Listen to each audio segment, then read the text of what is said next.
This girl was sent away to prevent a war, not because she volunteered, or because she was asked. A decision was made by her father, and when it was done, her life was no longer hers. One girl, chosen for the sake of peace, no wedding ceremony. No one asked what she thought. Her future had been arranged for her, and she could not appeal. Before she knew it, she was dressed, prepared, and moved like property being transferred from one hand to another. From that moment on, every step she took belonged to someone else's plan. Her freedom no longer existed. The palace she was sent to was beautiful. Gold doors, silk floors, servants who bowed and smiled politely. But beauty does not erase ownership, and comfort does not undo captivity. The more she was admired, the clearer it became that she existed to be possessed as tribute to prevent a war. When she realized that her life would be a life without choice, that was the moment everything shifted. She understood that survival was not mercy. It was a condition, a slow erasure that would ask her, every day, to accept less of herself in exchange for breath in order to exist. To be present, but never free. And once she understood that truth, staying became impossible. So when the chance came, she did not hesitate. She disappeared into the mountains, into the snow and silence, fully aware of what awaited her there. If she were to be unsuccessful, but the cold did not stop her. Her story does not begin with who she was born as. It begins with what she refused to become, because long before she vanished into the mountains, she made a decision far more dangerous than escape. She chose herself, knowing full well what it would cost, and that is where this story truly begins. Her name was Haein. She was born into one of the most powerful households in Joseon, the only daughter of the left state counselor. From the moment she could walk, her life was shaped by expectation. How she spoke, how she bowed, how long she held her gaze. Every gesture was taught, corrected, and remembered. Privilege surrounded her, but it never softened her world. Silk did not mean warmth. Servants did not mean closeness. She learned early that power did not raise its voice. It observed, it waited, and it rewarded restraint. Haein was praised most when she was quiet, when she did not ask questions, when she learned how to disappear politely in the presence of men who decided her future. She became observant by necessity. She noticed what others missed, the pauses before answers, the meanings hidden behind courtesy, the way decisions were made long before they were announced. While others spoke, she listened. While others performed obedience, she learned the cost of it. Her silence was not emptiness. It was awareness inside. However, she was not untouched. Haein carried a quiet longing she never named aloud. Not for romance as it was spoken of at court, but for something rarer. To be chosen freely, to be seen without calculation. She understood her place in the world too well. She did not imagine escape. She did not imagine refusal, but in the privacy of her thoughts, she held on to one fragile idea, that love, if it ever came, would not arrive through command or obligation, that it would recognize her not as a daughter or an asset, but as herself. That dream was quiet, almost harmless, and yet, in a world built on duty and sacrifice, even that small desire made her dangerous, because a person who believes love must be chosen will never fully accept a life that is assigned to them. Joseon was built on order. Everyone knew where they stood, and more importantly, where they did not. Rank was not a suggestion, but a boundary. From birth, lives were measured, sorted, and assigned value according to blood and service. Stability was prized above all else, because stability meant survival. Anything that threatened it, emotion, desire, defiance, was treated as a liability. Duty was the language of the state. It appeared in speeches, laws, and rituals. But it was enforced quietly, inside households. Children were taught early that personal wishes were small things, easily sacrificed for larger needs. To place oneself above the collective was not bravery. It was selfishness, and selfishness, in Joseon, was unforgivable. For men, duty meant service. For women, it meant usefulness. A woman's life was not expected to expand. It was expected to transfer from father to husband, from household to household, from one obligation to the next. Her value was measured by what she could secure: heirs, alliances, harmony, silence. Love was never part of the calculation. Marriage was not a union. It was a strategy. Families negotiated futures. Though generals planned campaigns. A daughter could strengthen a faction, soften an enemy, stabilize a fragile peace. Once promised, she ceased to be an individual and became a guarantee. Her feelings were irrelevant, because feelings could not be enforced. This was explained to women gently. They were told sacrifice was noble, that endurance was virtue, that fulfillment came from obedience. A good woman did not ask what she wanted. She learned to want what was expected of her, and if something inside her resisted, she was taught to silence it before it grew dangerous. Publicly, this system was called harmony. Privately, it was sustained through pressure and fear. Women understood the consequences of refusal without needing to see them spelled out. Disobedience meant disgrace. Disgrace spread quickly through families, through generations. No one wanted to be the name whispered as a warning. Love existed, but it was treated as a weakness, something tolerated only when it did not interfere with duty. Romantic attachment was indulgent, unpredictable, and therefore untrustworthy. A woman who desired freely was dangerous not because she was immoral, but because she might resist being exchanged. Survival always came first. Joseon had endured wars, famines, invasions. Peace was fragile, and everyone knew it. That knowledge justified everything. Broken hearts were considered acceptable losses. If one life could prevent many deaths, the decision was not debated, it was made. Within this world, dreaming was a private act. No one punished quiet longing, as long as it remained invisible. But dreams had no protection. They were easily crushed by necessity. A woman could imagine another life, but she could not expect it. Expectation led to disappointment.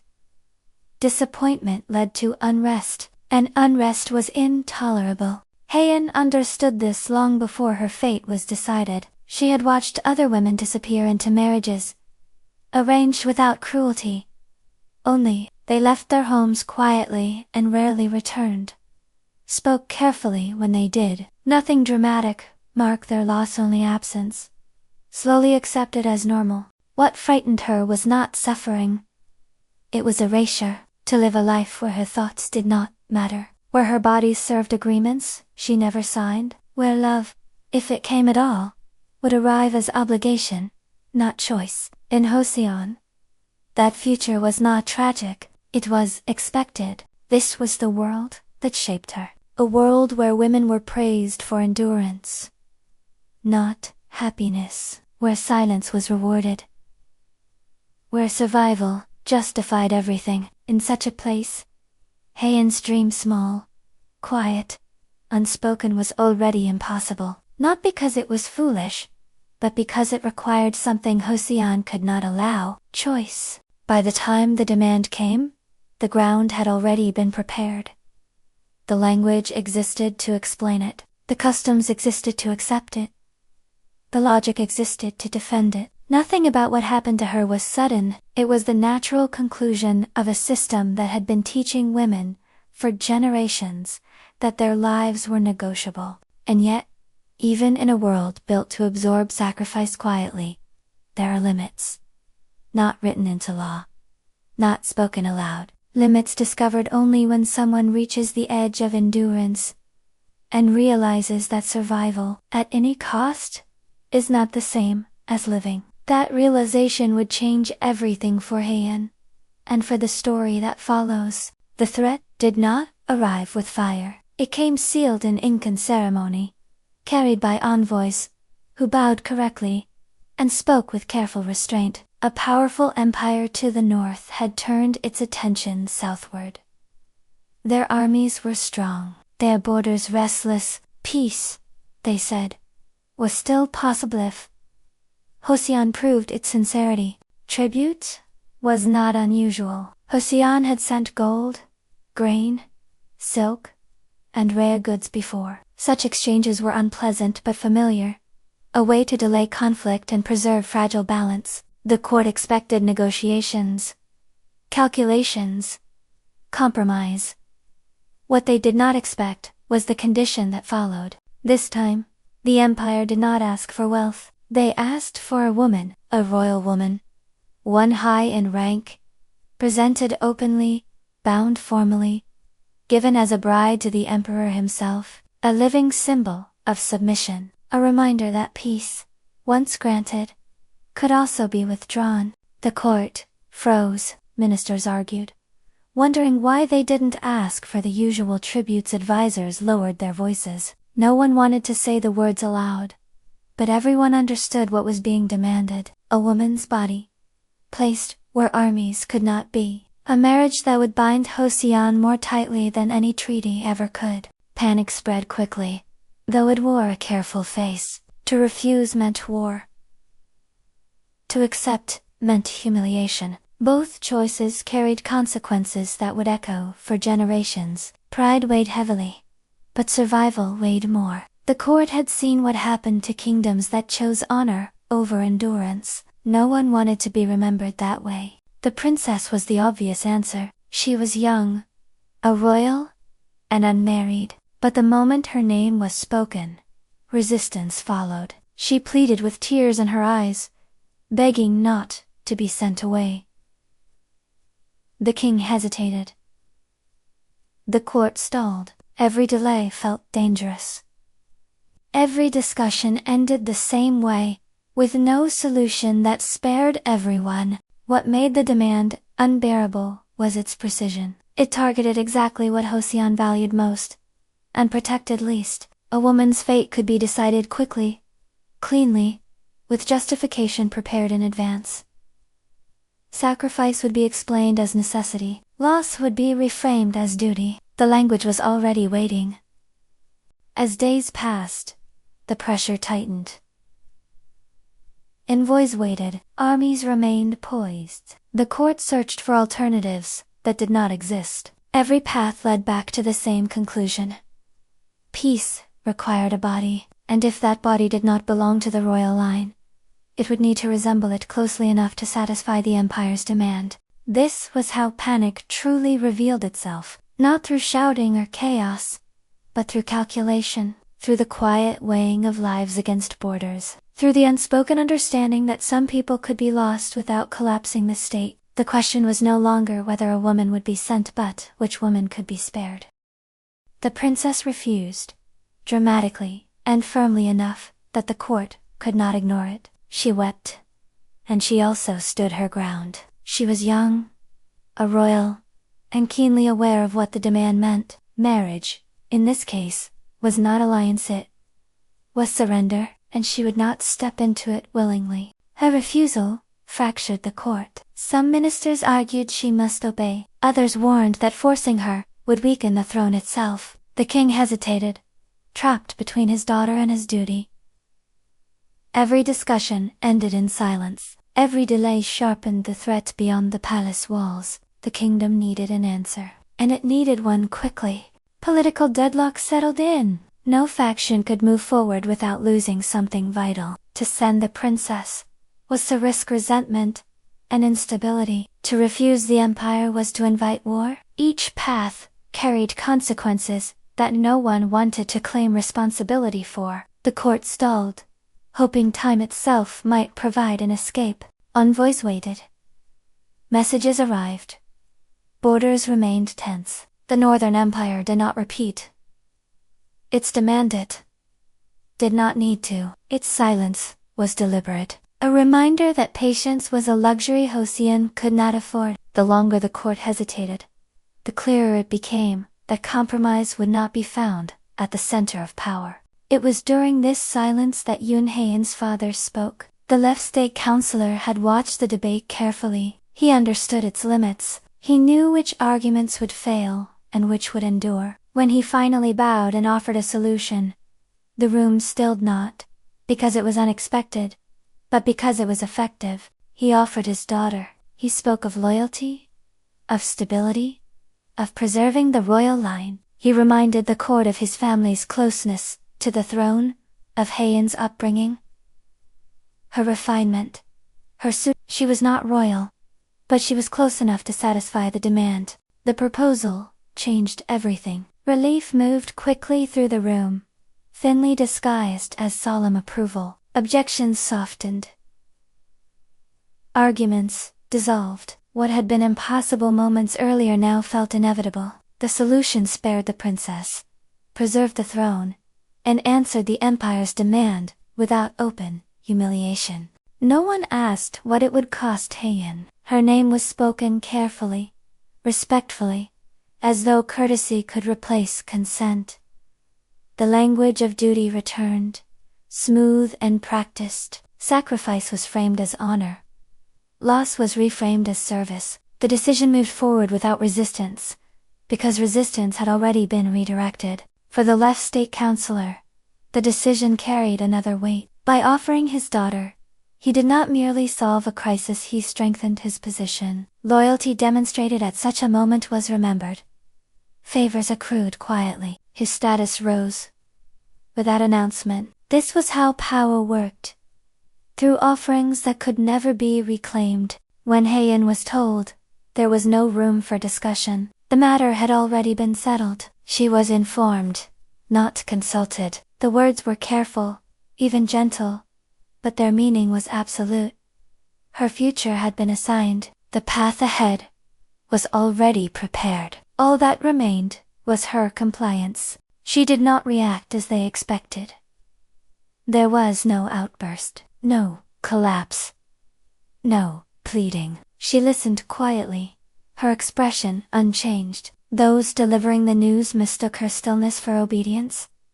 They believed she understood her duty. They did not realize she was already somewhere else, measuring the weight of what was being taken from her. What hurt was not a loss of choice. Haiyan had never truly possessed that. What struck deeper was the realization that her father had seen her clearly and chosen anyway, not out of cruelty, but calculation. She was valuable, and value, in Hossein, was meant to be used. She did not confront him. There was nothing to say that had not already been decided.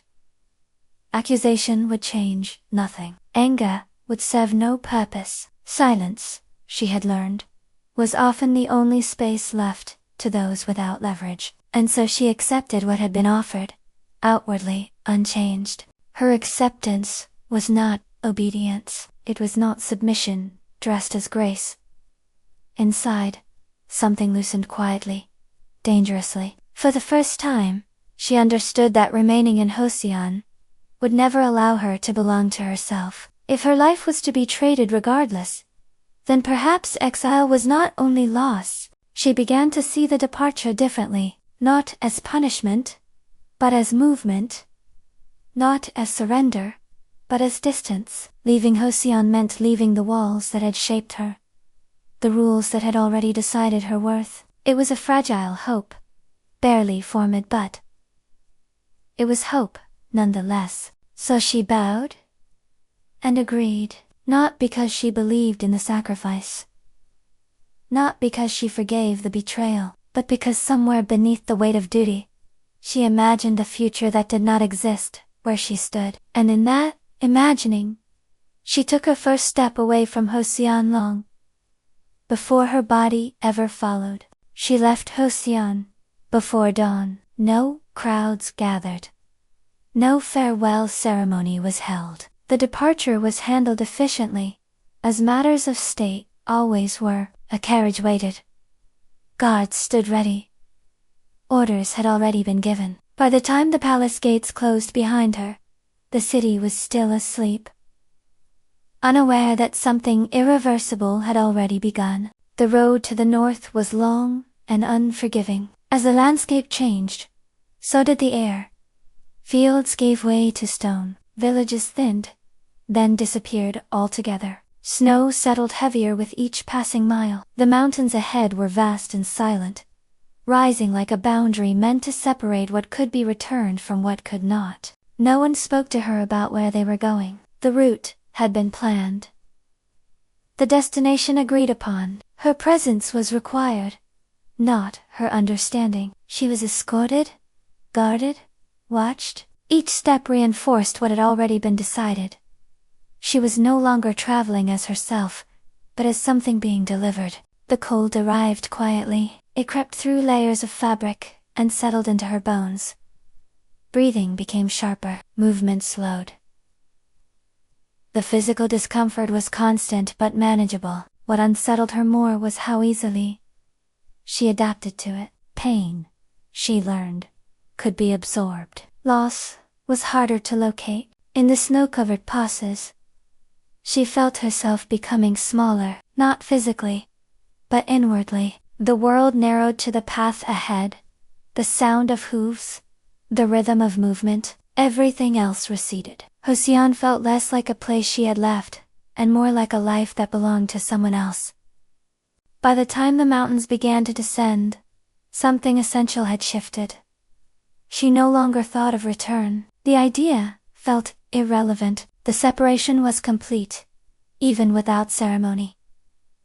What she had been was finished. What she would become had not yet been defined. That uncertainty, oddly, brought relief. When the foreign lands finally came into view, she did not react. No fear, no curiosity, only a steady calm that surprised even her. The journey had done its work. The daughter of Joseon had already been left behind in the snow. What crossed the border was no longer a person moving by choice, but a political offering arriving intact, silent, and unresisting. She was not crowned. There was no ceremony announcing her arrival, no public acknowledgement of status or rank. The palace gates closed behind her, and with that sound, any expectation of elevation vanished. She was received politely, efficiently, and without warmth. From the beginning, it was clear she had not come to rule. She was made a concubine. The word carried no cruelty on the surface. It was spoken calmly, as though it described a function rather than a fate. Concubine meant proximity without authority, presence without power. It meant she would be visible but never central, desired but never respected, kept close and kept small. Her name was taken first, not erased completely, but replaced. A new name, chosen for sound and symbolism rather than meaning. Something pleasing, something easy to say. It passed through the palace quickly, spoken by mouths that had never known her before. Yunhaen ceased to exist in official spaces. What remained was a role, the role of a concubine. The palace was overwhelming in its beauty. Marble floors, painted ceilings, gardens shaped into obedience. Everything gleamed. Everything was deliberate. The excess was not meant to comfort, but to disorient, to make resistance feel ungrateful. She moved through rooms designed to impress, aware that the splendor was not offered to her, but used around her. Servants attended to her, constantly. They dressed her, fed her, guided her steps. They never asked questions. Their politeness was flawless, their distance exact. Nothing she needed was withheld. Nothing she wanted was acknowledged. Even privacy was regulated. Doors closed softly, but never without permission. Control did not announce itself. It lived in schedules, in routines, in who could enter and who could not. It was present in the way conversations stopped when she approached, and in how instructions reached her without explanation. She learned quickly that nothing in the palace happened by accident. Not even silence. The emperor saw her soon after her arrival, not in public, not formally. He observed her, the way one examines something newly acquired. His interest was focused, unhurried, and unmistakable. He spoke little, asked nothing. What he wanted was not her voice, but her presence. Her stillness pleased him. In his gaze, she understood her position clearly. She was not a partner, neither was she a confidant. She was a symbol of alliance. She was something to be kept, controlled, and unquestioned. Her value lay in her restraint, in how little of herself she revealed. Desire did not require intimacy. Ownership did not require understanding. Around her, palace life continued uninterrupted. Other women moved through corridors she was not meant to enter. Officials bowed to her, without warmth. Musicians played, when summoned. Everything functioned smoothly, as though her presence had been anticipated long before she arrived. The system absorbed her, without strain. She learned quickly what was expected. She was to be beautiful, composed, available when called, and invisible when not. She was not to ask questions, not to seek alliances, not to form attachments. The boundaries were never stated outright, but they were enforced with precision. Survival required adjustment. At first, she tried to remain as she had been, observant, cautious, restrained, but restraint alone was not enough. In the palace, awareness invited scrutiny. Emotion invited control. She began to simplify herself, to reduce her expressions, to smooth every reaction before it reached her face. She became quiet by necessity. Silence protected her from interpretation. An unreadable expression discouraged attention. The less she revealed, the less there was to claim. She learned when to lower her gaze, when to speak only in acknowledgement, when to let others assume she had nothing to offer beyond what they already possessed. Days blended together. Time lost its shape, measured only by summons and dismissals. She stopped marking the passage of weeks. Seasons changed outside her windows, but inside, everything remained the same. Consistency replaced anticipation. Predictability replaced hope. The palace rewarded compliance. The quieter she became, the easier her life grew. Fewer questions, fewer observations, fewer eyes lingering too long. Comfort increased as resistance disappeared. This was not kindness. It was efficiency, a system functioning as designed. At night, alone, she tested her own thoughts. She searched for anger, for grief, for something sharp enough to hold. Often, there was nothing. The numbness that had begun in the mountains deepened here. Emotion required energy. Survival consumed it all. She understood now what reduction meant. Not humiliation, not suffering, but compression. A life narrowed, until only what was useful remained. Everything else, memory, desire, resistance, was pressed inward, made smaller, quieter, easier to manage. When the emperor visited, she remained still. She answered when spoken to.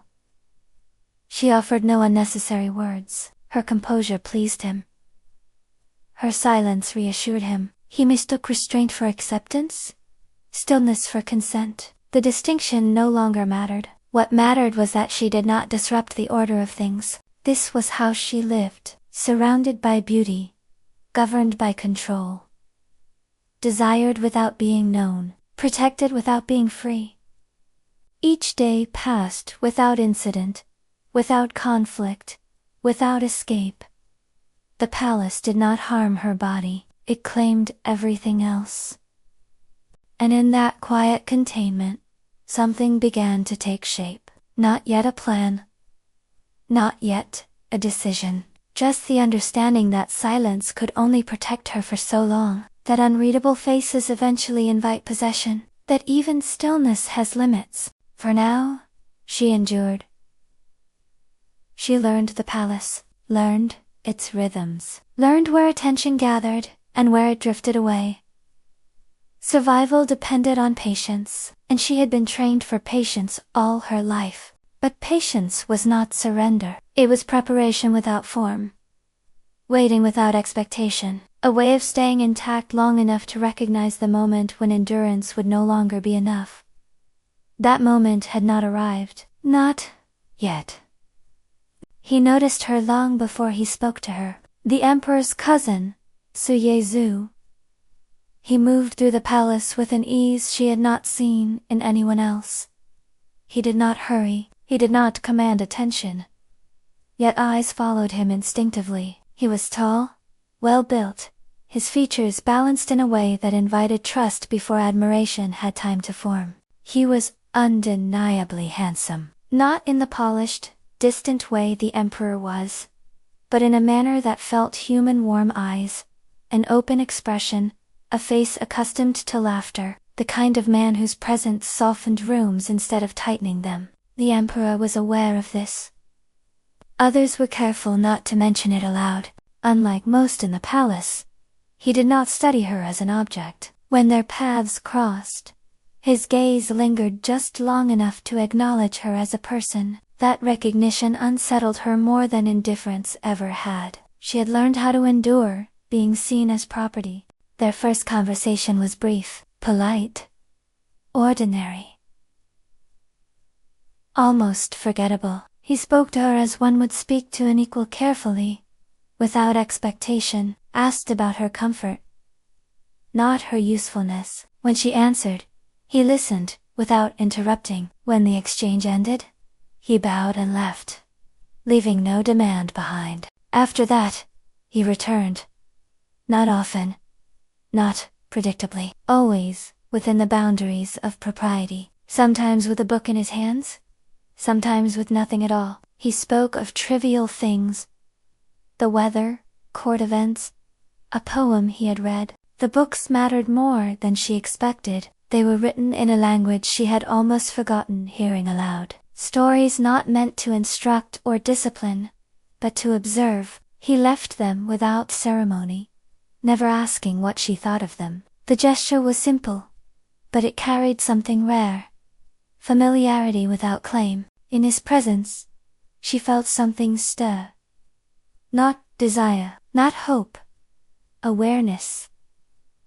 He did not ask her to perform silence, nor reward it. He seemed content to let her exist without extracting meaning from her restraint. For the first time since arriving, she did not feel reduced while speaking. This space, small and fragile, became her refuge. It was the only place where she did not feel watched in pieces, where her words did not feel dangerous, where she could remember the sound of her own thoughts, spoken aloud. She guarded these moments carefully, knowing how easily they could be taken away. The emperor noticed the change, not in her behavior, but in the attention she drew. His cousin's presence did not go unseen.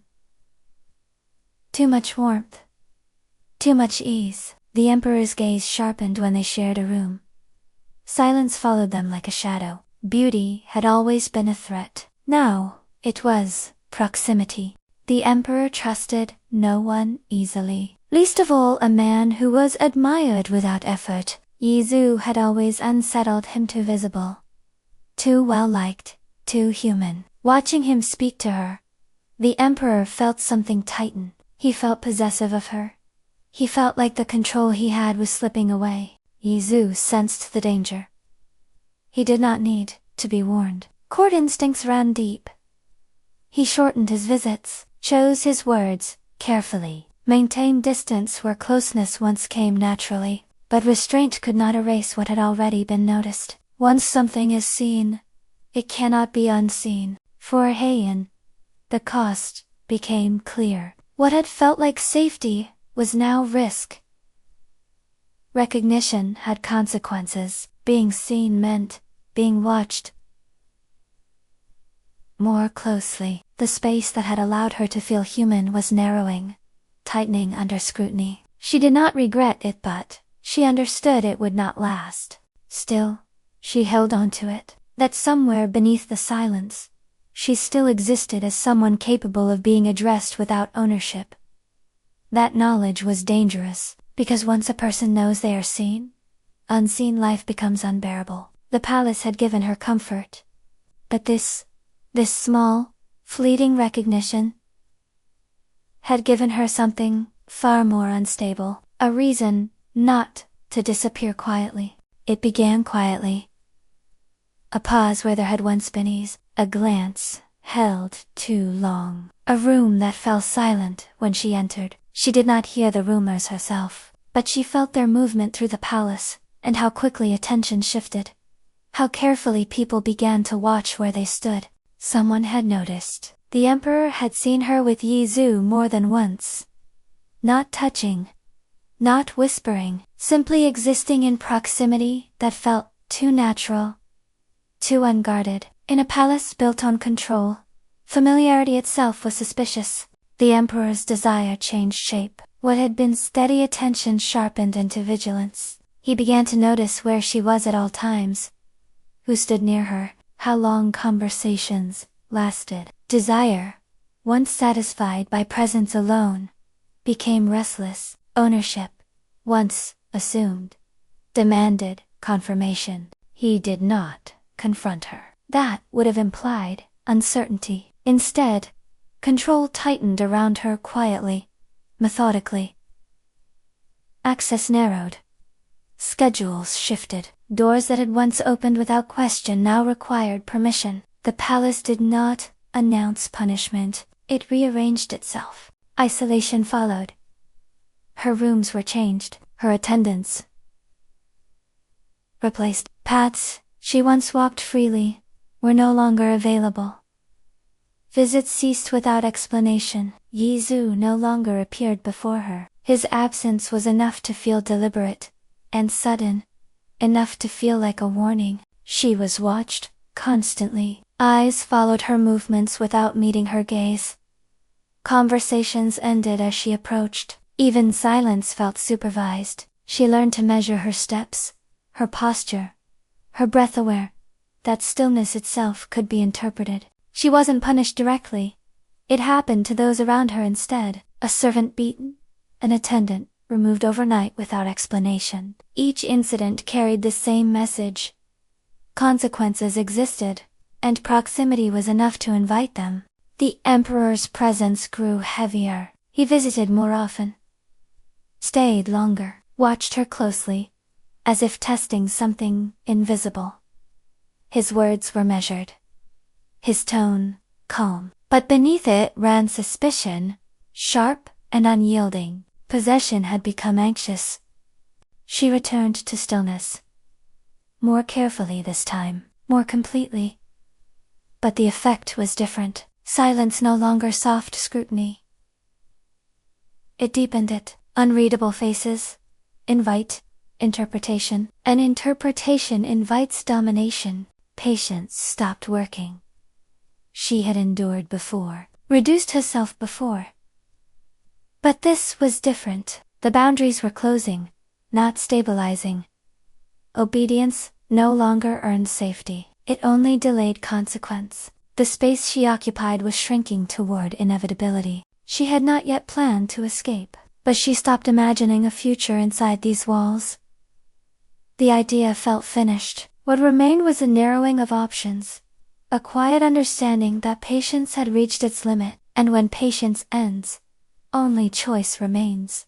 The realization did not arrive suddenly. It formed slowly, settling into place as certainty rather than fear. She saw her future clearly now, not as a series of days, but as a single unbroken condition. Staying meant remaining intact in body, while being diminished in every other way. It meant belonging to the palace, completely, without remainder. She understood what patience would buy her. More time, more comfort, more careful supervision. Nothing else. The boundaries would not loosen.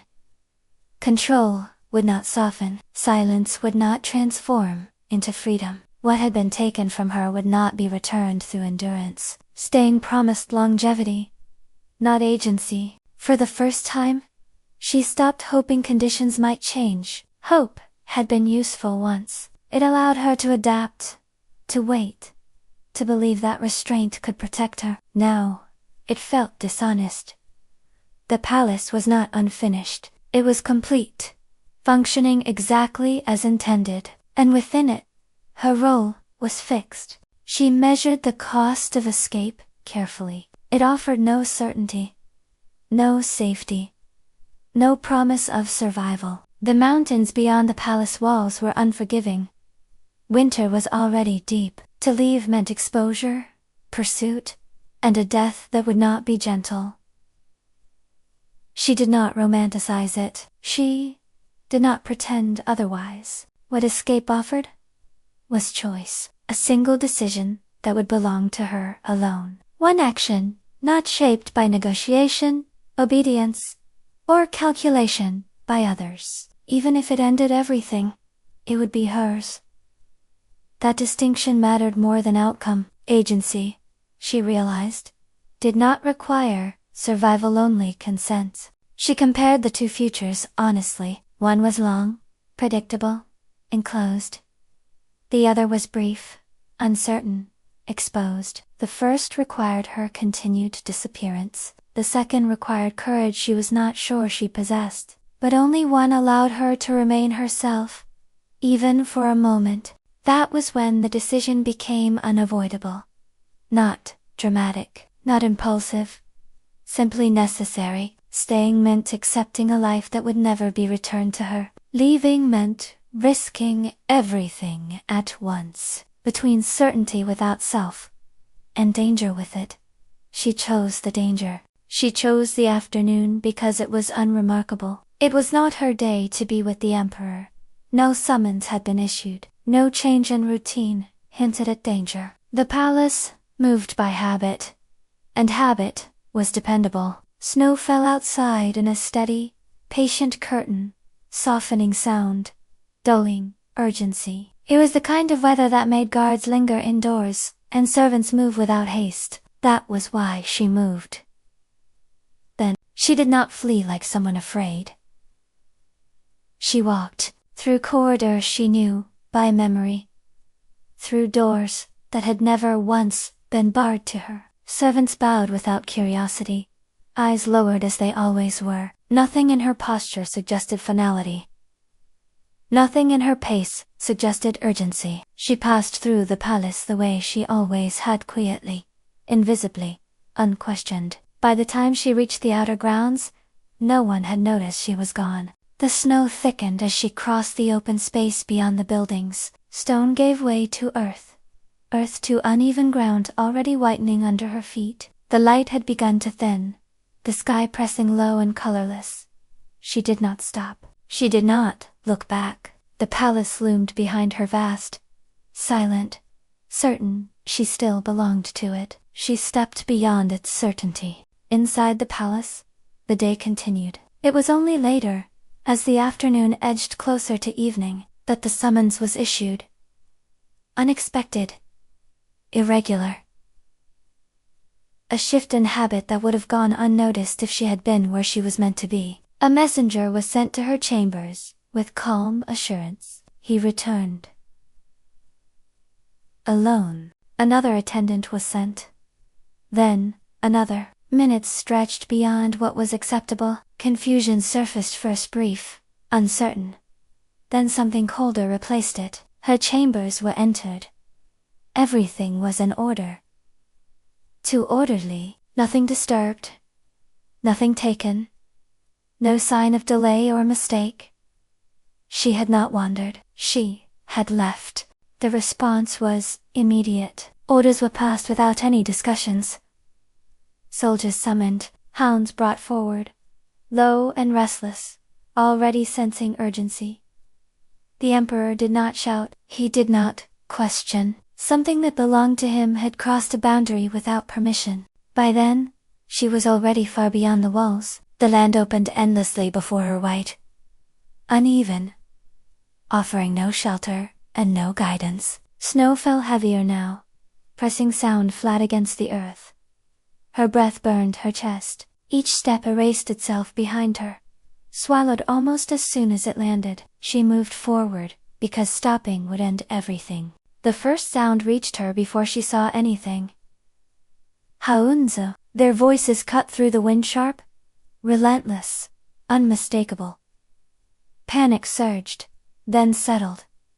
Fear wasted energy. She forced herself off any path that looked deliberate, plunging into broken terrain where tracks scattered and reformed unpredictably. Snow swallowed her steps, but not fast enough. Horses followed where the land allowed. Dark shapes moved against the white, disciplined even as the storm worsened. Soldiers dismounted often, spreading out on foot when hooves failed them. Commands were shouted, then repeated, then lost to the wind. The pursuit pressed forward on momentum alone as afternoon collapsed into evening. She ran until running became impossible. Her legs shook, her breath tore at her throat. Cold crept inward, no longer sharp, but heavy, consuming. She forced herself onward, step by step, counting nothing but movement. Being found meant return. Return meant erasure. That knowledge carried her when her body threatened to fail. Among the riders was the man who had once spoken to her gently. Yi Zhu moved with a different focus, reading the land instead of fighting it. When he found her trail faint but deliberate, he recognized something immediately. She was not fleeing blindly. She was choosing distance over certainty. That realization unsettled him.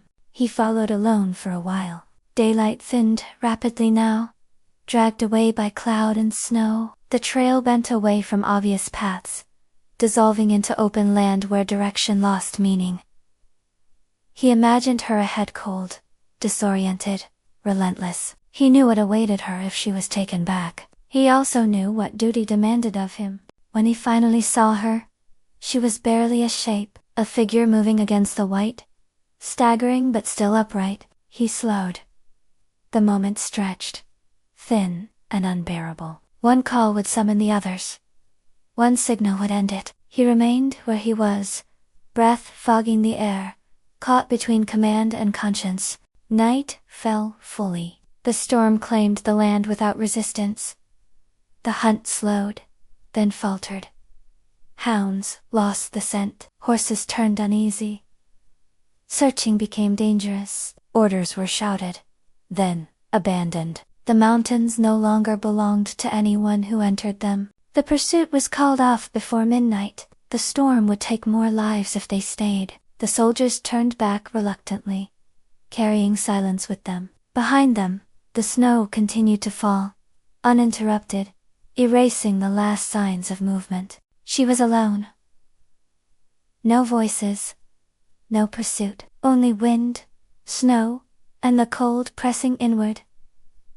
Direction had lost meaning. The palace no longer existed, not behind her, not ahead.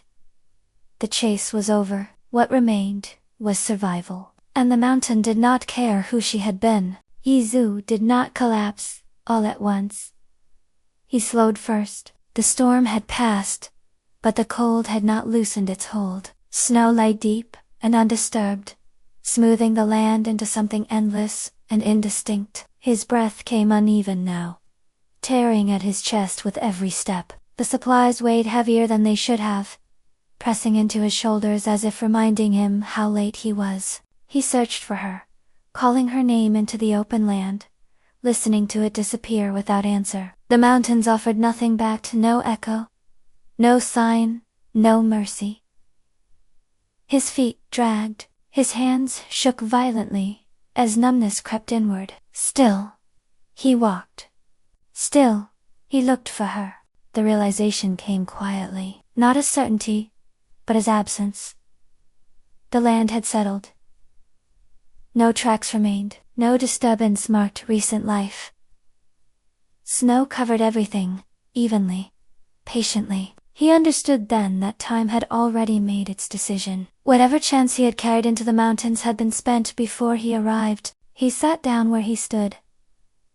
Not to rest, simply because his body refused to continue. The supplies slipped from his hands and fell soundlessly into the snow. Cold wrapped around him with familiarity now. No longer sharp enough to fight, he stared ahead, eyes unfocused, breathing shallow and slow. He thought of her then, not running, not frightened, but still, resolute. He imagined her as she had always been, quiet, composed, unwilling to bend. If she was gone, then she had gone on her own terms. That thought settled into him, gently, like a final kindness. If she was dead, then she was free. No palace walls, no watching eyes, no ownership disguised as protection. The cruelty of it burned, but beneath that, something softer endured. She had escaped what he could not take from her, and knowing that, he felt no regret strong enough to keep him alive. He did not want a future without her, not one filled with memory and restraint and silence. He had already lived that life long enough. The thought of returning alone to a court that would never speak her name felt heavier than the cold pressing into his bones, so he let himself rest. Snow gathered quietly around him. His breath slowed, then stilled. His expression held no fear, only relief. He imagined her ahead of him, untouched by hands that had claimed too much. Even if they could not be together, she had earned what mattered most: freedom. Days later, the mountains gave them back. Search parties moved cautiously through the land once the storm had eased, following no trail, guided only by inevitability. Yu was found first, seated against the slope, as though he had chosen the place deliberately.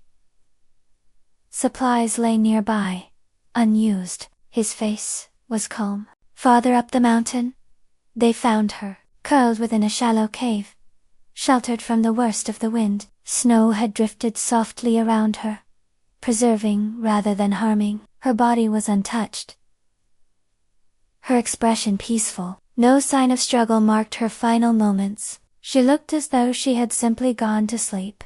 Those who found her did not speak at first. There was nothing to say.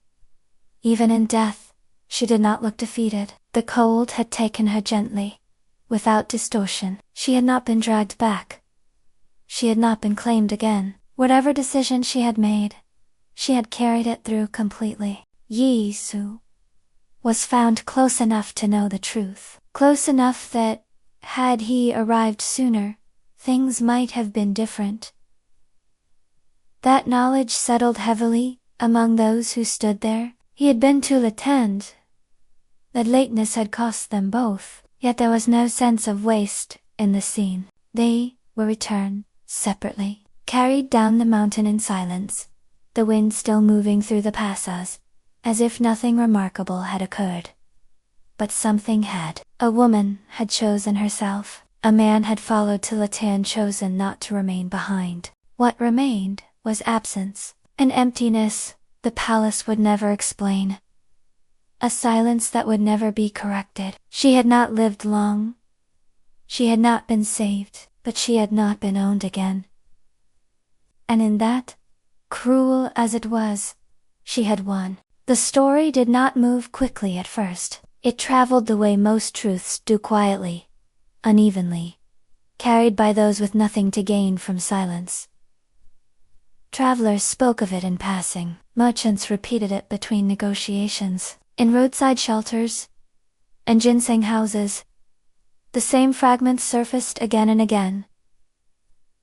A woman, a storm, a mountain that refused to return what had been taken. Each retelling changed slightly. Some said she had fled in defiance. Others said she had been chased. Some spoke of a man who followed her and never came back.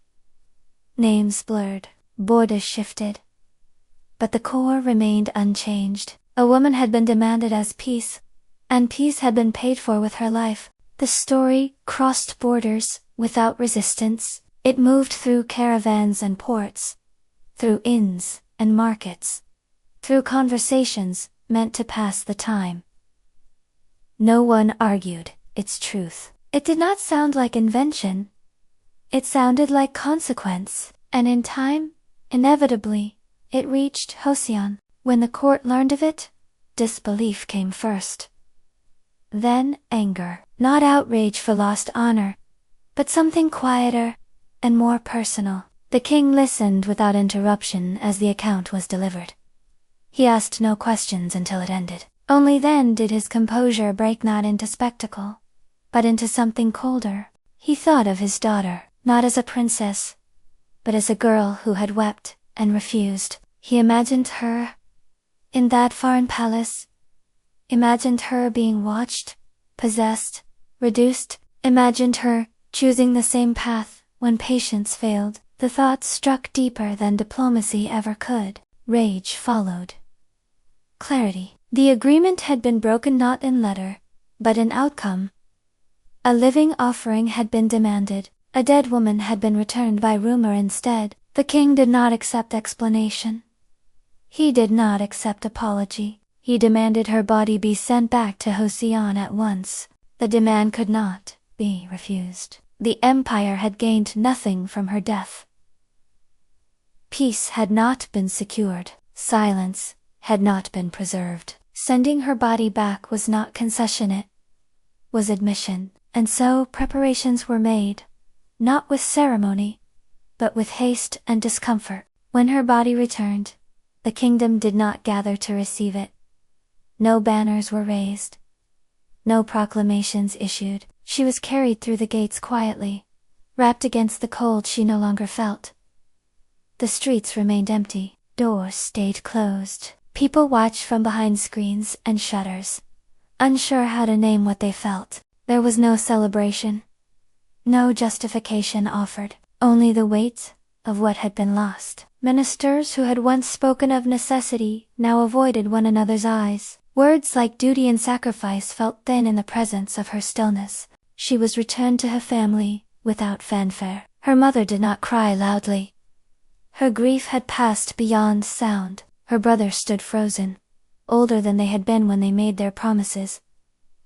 Her father did not step forward. Ambition offered no defense here. Status did not shield him from the cost of his choice. No one called her a hero. No one called her foolish. The kingdom did not know what to call her at all. She had not obeyed. She had not survived. She had not preserved peace, but she had not broken, and that unsettled people more than failure ever could. Stories began to circulate again, quieter this time, not embellished, not praised, simply told. Mothers spoke her name carefully to their daughters. Travelers paused longer when the tale reached its ending. There was no lesson offered, only an acknowledgement that some refusals cannot be undone. Joseon did not emerge stronger. It emerged aware. The cost of peace was no longer abstract. It had a face, a body, a weight that could not be argued away. The kingdom had survived, but something essential had been exposed in the process. There was no monument raised at first, no official recognition, only a grave, tended quietly, where people came without instruction. They did not come to admire, they came to stand, to remember, to understand what had been asked of her and what she had refused to give. Against all odds, she had stood her ground, and the world, left behind, did not know what to do with that. The story did not rest with the dead. It moved again, this time with urgency, carried not by merchants or travelers, but by women, from one nation to another, from one household to the next. It was spoken of in low voices and shared glances. Somehow, without having known her, they understood her fear, her restraint, her final refusal. Women recognized the shape of her suffering. They had lived within it, though under different names and walls. They had been traded, silenced, endured. They had learned how pain was softened to duty and control, disguised as protection. Her story did not sound distant to them. It sounded familiar. That familiarity bound them together. In Joseon, the murmurs grew louder. High-born women whispered within curtained rooms. Low-born women spoke openly as they worked. Rich and poor, titled and untitled, they found themselves repeating the same name, the same ending, the same quiet awe. She had not been saved, but she had not submitted, and that